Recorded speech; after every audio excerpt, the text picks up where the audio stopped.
Recording in progress. Welcome, everybody. We're live and we're ready to stir the pot today. Today's conversation isn't just about launching Talentless, it's about shaking up the table. I'm Desiree Goldey, one half of the duo of Talentless, a podcast that calls out the noise in recruiting and HR and calls in the people doing the work. I'm here with my co-host, Ashley King. We're joined by someone who really needs no introduction, Mike Peditto. And one of the loudest and most respected voices in the talent space. Mike's here. Did you say the loudest? Oh, you want me to say loudest? Okay. No, it's fine. I was just asking if you call me the loudest. I don't disagree. I liked it. I'm here with my co-host. Hold on, guys. See, this is why you can't have me anywhere. You guys brought me on here to do something serious, and then look what I did. No, this is perfect. I'm here with my co-host, the brilliant Ashley King, and we're joined by someone who really needs no intro. Woo-hoo! Mike Peditto, one of the loudest and most respected voices in the talent space. Mike's here actually to flip the script a little bit and interview us about why Talentless exists, what we're trying to dismantle, and who we're trying to empower. So, Mike, thank you so much for agreeing to do this. You know this space better than most, and we're just so fortunate to have you join us. And are you ready for this? I'm ready. I'm excited. I'm honored that you asked me to do this. I've known both of you for less than a year, but you've been like my favorite people in the world since then. Getting invited to do this is great. I'm excited for the episodes. I'm excited to talk to you. I'm excited for all of it. Awesome. Thank you. Let's get it started. Yeah. Okay. So I've been watching you two hype everything up and post a lot and talk about the podcast. And you keep saying that Talentless isn't just another recruiting podcast. As someone who did run just another recruiting podcast, what makes this one different? That's so hilarious. That's a great question. So I would say for us, it's about honesty and candidness and transparency. It's about saying what's happening in our field and being Mike Peditto loud about it. It's about saying the things that HR and talent teams can't usually say out loud or on LinkedIn Live. So we made a space, a safe space where professionals and talent can have educated and innovative conversations that make them the best in the business. And essentially, Desiree and I were already having these conversations, and we were like, you know what? Why don't we make them public? And so that's kind of how we're here. We're kind of just talking to each other. Those are the best podcasts, though, to be honest. Yeah. Right. Just like people are going to tune in for you two more than anything else. So I think, knowing how you two are together, I think that's exactly what they want to hear. I love that. Okay. So you love dismantling things. You sort of mentioned it and talking through these. I mean, what is the biggest myth or lie in HR or recruiting that you're excited to dismantle? Yeah, I'm going to start with that culture fit is a good reason not to hire someone, right? It's one of the things I get really angry about. Most of the time, fit just means familiar. It means what we know. It's in a lazy, stupid excuse. We dress up as instinct, right? We feel it in our gut that they're not a culture fit. And you get all riled up about that two little words. And it actually is just bogus, right? If your culture can't adapt to great talent because they think differently, you don't have a culture. You have a clique, right? And organizations shouldn't be a clique. Nobody innovates inside a clique. No one's productive inside a clique. It just doesn't work. And then we also lose all the belonging and the inclusion and all the things that Ashley and I love to talk about. But it's one of the things that I think is the biggest myth in front of hiring managers and organizations today, that they're trying to find this culture fit. That was a good one. For me, I would say like literally anything tied to merit. That is my hot and bothered term right now, because honestly, merit rarely reflects what someone has earned. It much more measures what someone has had access to. And just to be candid, in very short amount of words, measures money, it measures access, network, privilege. It does not measure your grind or your grit. So for me, that is probably one of the biggest ones, just because the idea that DEI was somehow disrupting a fair merit system and that one needs to be over the other. In my mind, DEI was kind of the equalizer. It was the bias balancing beam. DEI didn't break the system, in my opinion. It tried to fix one that was already working overtime to keep minoritized people out. So DEI didn't necessarily to me, like, lower the bar. It in fact showed that we can have like highly qualified, minoritized individuals from marginalized communities soar so high that they're just like, what bar? And that was something that I think we're not talking about enough, is how much untapped talent we really have. But I mean, in America, we know that equality can feel like discrimination to an oppressor. So their renewed antidote is the myth of merit. So, it's just the normal corporate America giving the old dog whistle a little razzle dazzle. That's why, yeah, I'm not into the razzle all day dazzle. say those two words together, razzle dazzle. Yeah, I talk all the time too, just about like most qualified doesn't mean anything. I would say, like, what does most qualified mean? Like the most boxes checked, the most years doing something, like the best education, like it's different for everyone. So whenever I hear that, like, the most qualified person doesn't get it, because I'm just like, how do you know? Based on what? Yeah. I think you just meant you didn't get the job. Right. Yeah, Right. exactly. In our episode about this, we talk about the fact that you're just mad you didn't get the job. So you need to blame it on something else, right? Yeah. So, Welcome to my TikTok comments. Where we go in on these ideas against people with anonymous photo avatars, users 278964771. Anyway, this isn't about me. So you did mention one episode. I know you have another one talking about. No, I mean, I'm the loudest voice, but that's okay. I'm going to be quieter today as we talk to you.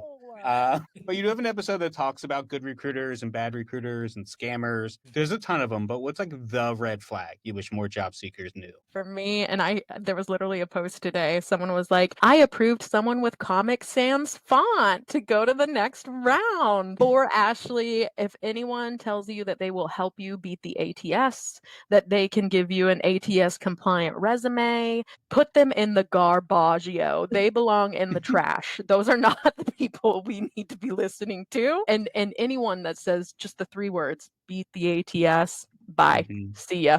Like, I can't. Mine is, if a recruiter can't really tell you why you're a fit for a role beyond like the keywords that you stuck because your resume writer stuck it in there, they're not a recruiter. They're not a true partner. They're not going to advocate for you. They're just like a middleman with Wi-Fi. It's not the answer of what a real true recruiter does. And the great ones do it well. Real recruiters know how to tell your story, right? And challenge the hiring team to see your value. That's what a real recruiter does, and get you past some of the garbage in the job description sometimes, right? So that's my big one. So yeah, but it's tough because I think there are a lot of recruiters, I think in 2022 that got hired that, they're just not the best, right? Because it was a super need for them. And so we put a lot of people in the seat who were never trained to be great recruiters. And so that's why it's one of our episodes. Yeah. That's such like a funny world to even look back on now. 4 years ago, like all you needed was like a pulse and you were just like a recruiter and you can make a lot of money. And now recruiters are begging to do any work. And a lot of those people who started then are the ones struggling the most kind of to get hired now, right? Because they had that 1 to 2 years of like not very good experience or training. And now it's harder than ever to like get recruiting work. That's who all became the beat the ATS resume writers. No joke. That's if they got the 2 years. Some of them didn't even get that. They just hopped in. They were like, this looks good. I can do this. So I know we're all perfect and the best recruiters, and we can sit here and make fun of terrible recruiters all day long. But do you two have any hiring mistakes that still haunt you today? Yeah, I mean, for me, I struggled with this early in my career, and one of them was hiring people for what was on the paper, like their credentials, right? And not really listening to their character and whether they were a culture add to an organization. You see, I didn't say culture fit, a culture add to that organization, right? They weren't built to lead, or they weren't built to do great work, inspiration for their team. I didn't ask those questions. I was so concerned with checking all the boxes on that job description that I just put them in the seat. And I actually had an employee that literally decimated an entire department within less than a year. I mean, less than a year, just completely, everybody left. And I take that personally, and it's something that I always look for now. And I'm really conscious of it because these people who we put in leadership positions have the ability to destroy lives, right? Really quickly. And so it's been something that haunts me constantly. And when I say haunt, it makes me really do better at my job when it comes to that piece of recruiting, because it really did. It broke my heart. I don't Well, know. department, it's okay. As you were talking and you were like, and I took that personally, all I could picture was Michael Jordan. And I took that personally. That's the best meme, and it deserves. Yes, Um, it so that was a great answer. For me, I would say on anything that makes someone good has a lot of trial and error sometimes. I mean, if you're wise enough to not have to, cool. But that's only if you have access to the right people, or else you're just going to be connected to beat the ATS people. So I would say that I was a big trial and error recruiter, learned a lot. But early on, I definitely treated every hiring manager kind of like they were more royalty than a partner. So I was just excited to be invited to their Bridgerton Mhm. gatherings, and I was afraid to push back. I did not use my advocacy hat. I was not someone that would fight for the candidate, because I was like, at the end of the day, I guess they know what's best. So that's, who am I? And that was a silly statement because the real answer is, who are they? Because we do need structure, we do need pushback, we do need someone mitigating these biases, because at the end of the day, we're navigating a hiring circus, and like, do you want to be a sightseer or a ringleader, or what do you want to do? Because all of that will be relevant here. So I would say the biggest thing, that mistake that haunts me, is just the times that I wasn't an advocate in the corner for the candidate, because now I see how biased the process is, that if they don't have an internal champion, only managers' friends are going to get hired. And that's the job of an internal recruiter, is to be that balance. Yeah. And that's so hard for even experienced recruiters. And especially like when you start a new job, right? I can think Mhm. about like even all the experience I have. I start a new job and I still like am worried to push back on a CTO or, an executive manager, because you don't want to be that new recruiter that they don't like working with because of that too. Right. And I do think it's such a hard balance for recruiters to have to figure out. Yeah. That's actually my favorite part. I know that sounds wackadoo, but the manager partnership, especially when they hate talent, I'm like, oh, bring it. You're about to be my best friend, buddy. Let's get close. And usually 9 times out of 10, they hate me, but they don't tell me till after they leave. But we get a lot of good work done. So, that's my faves. 90% hated ratio. I got a high count there. high Rotten Tomatoes on the recruiting scene. Yeah, that's all right. This is a podcast for recruiters, so they get it, because we Yeah. all are hated by like 90% of everybody we interact with.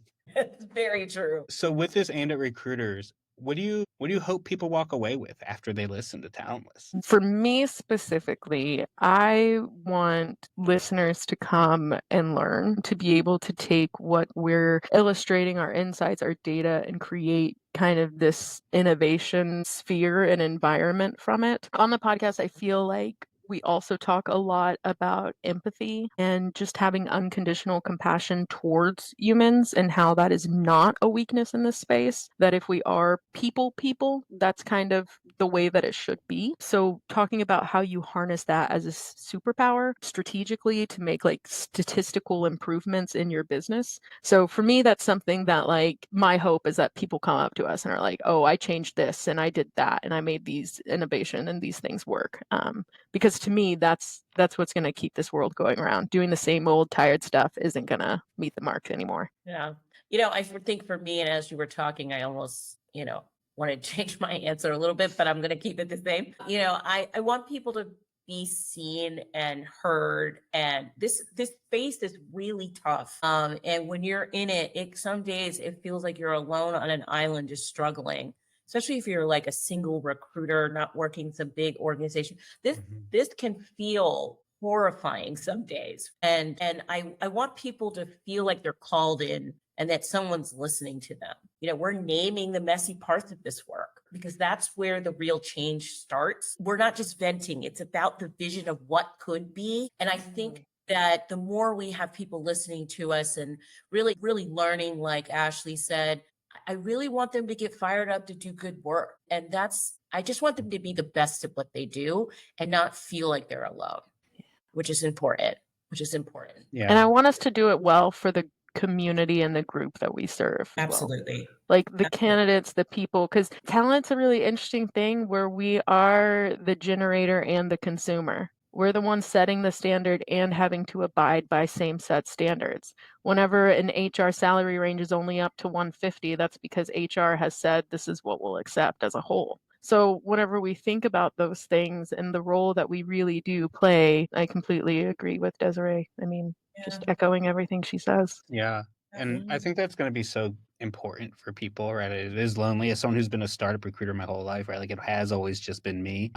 And I think about talks I've done or times I've talked with recruiters and experienced recruiters and to junior recruiters. Like all of us have received so little training, like real training. And I think that like every time you hear another recruiter say something that they do or an idea that they have or where they go, sometimes it just hits you like, oh, that's genius. I've been doing this for 15 years. Why have I never even thought to try that? So I think like getting people in and talking about that is just so important. So I'm excited for that. We are too.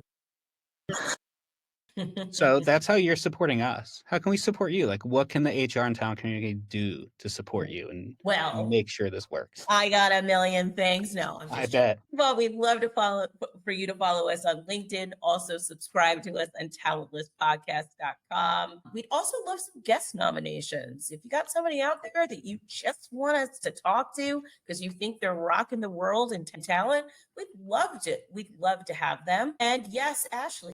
Oh, no, I was going to say, or if you don't like them and need someone to tear them up.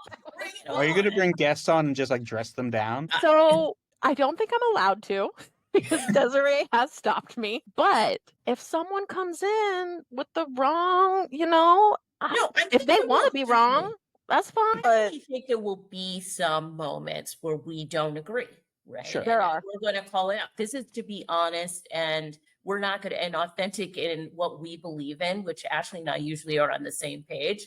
And there are people that we just don't agree with. You can come on the show, but you better be ready. Yeah. So we're also have 2 episodes live already. So please go check those out wherever you find your podcast. The first 2 are out already. Thanks to Ashley King, who just couldn't wait a hot second. So please go ahead and do that. But we're just excited. We're just so excited. But the more people subscribe and definitely follow us on LinkedIn so we can do more things like this, we would appreciate it. We would appreciate it. Yeah. And all right, Mike, you have been hosting us for the most glorious event that we have had here. And so one question that we had for you was, what advice would you give to people who are wanting to go into the talent sphere of influencing? What advisement would you give this new venture for us, if any? You can Get out. Yeah, there's too many of us. Mike. No, you know this space, and I think there's 2 types of like talent influencers I see. The people who like are chasing what they think people want to hear, and the people and making content and feel like they have to keep making content, and the people who are making content that they want to be making and like making it. And that second group grows slower, but I think the growth is more scalable. And I think the burnout is less, right? It's just sort of like, if you're not having fun with the stuff you're doing, stop doing it. Take a break. Think about what's going to make it fun again. Like when it starts to feel like, I have to do this again. I have to get this out today. It means something's not going right. You're going to feel like it occasionally, but it's just like when you just don't want to anymore, something has to change. I think be yourselves, make the stuff you want to make and let it go from there. Don't chase trying to get certain people. Right. Focus on what you want to do and the people and helping the people who would like that find you. Yeah, that's such good advice. Such great advice. It's awesome. So just so we can continue getting your advice, where are all of the places people could find you? Because I will let you know, my partner just last night was on, if I know him at all, it's Reddit, and was doing something and I could hear what he was listening to. And I was like, what's the name of that person that was just talking? And he was like, Mike Peditto. And I was like, on Reddit? So, yeah, he was listening to you. I think there was something of yours, either TikTok or Reddit or something, but he's in the forums and he looks, because he's also seen Denise Conroy before, but I've only ever heard 2 people whose voices were familiar to me. And it was you. So tell everyone where they can find that voice, because I literally felt like I saw a celebrity sighting. Like you would have thought you were Oprah, Mike. Like it was wild. I'm not that famous. Sometimes I go to HR conventions and I'm like a B celebrity, and That's like the best it gets. I saw one of your videos and you were like, the lady came up and asked to take a picture. And you were like, that was so hysterical. Rona was there with me too. Like she saw it all happen. So Really? like I couldn't even pretend it didn't happen. Like she watched it in live time. That was the funniest thing ever. Oh, that was I'm great. sorry. Yeah, so I'm not that famous, but you can find me on LinkedIn, obviously, with Mike Peditto, LinkedIn/in/M Peditto. You can find me on Instagram and TikTok at Realistic Recruiting. You could find me on YouTube at that name too, but I don't really use my YouTube, but I always just plug it in case I start one day. And that's about it. I'm on Threads, but I don't know what the hell I'm doing on Threads. It's Realistic Recruiting everywhere. You can find it. And MikePeditto.com. If as a recruiter or on a hiring team, you are interested in somebody to talk with your company about modern hiring or brand building or all sorts of things I can do. I've been working with a lot of companies in this way. You can find me on MikePeditto.com. That's more aimed at some of your companies and recruiters more than the job seeker. Nice. So, well, we can't thank you enough for doing this. This was Honestly. just fabulous. I don't think I've laughed this much in a couple of days, so that was good for me. And Nobody will even know that I messed you up during the intro and you had to redo it. And no one would even know that you and I were hanging out yesterday, and clearly your laughs meant nothing. see what I The launch party is also the end. No, I'm just kidding. We're not breaking up. We're together. Well, we thank everybody for joining us. And until next time, this is Talentless. And please go follow us everywhere. Bye-bye. Thanks, Mike. Bye.